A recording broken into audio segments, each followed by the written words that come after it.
Hi, I'm Chef Jamie Purviance, author of Weber's Way to Grill, and I'm going to make you a better griller.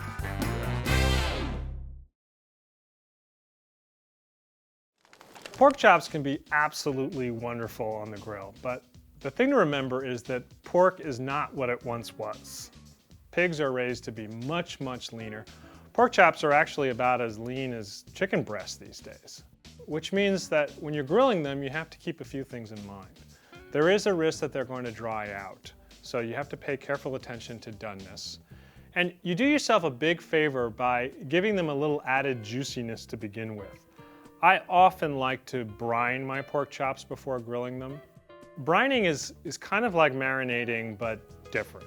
A marinade really has the ability to seep in just a little bit. I mean, we're talking about 1/8 of an inch, and that's good flavor.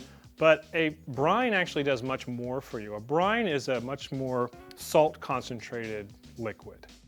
The thing that happens is that the salt in there opens up little channels in the meat so that the liquid and the flavors are able to travel into the meat, and the meat actually holds on to all that right down to the center. If you weigh a pork chop before and after brining, it's going to be heavier after brining and full of whatever flavors you added. Another thing to keep in mind is temperature of the grill. We don't grill pork chops like a steak. A steak you do over very high heat.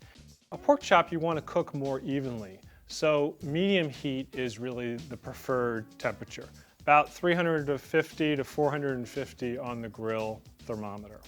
Having said that, I'm not saying grill it to gray, all right? If the meat is gray throughout, you've overcooked it. A little bit of pink in a pork chop is absolutely safe and much more delicious than gray.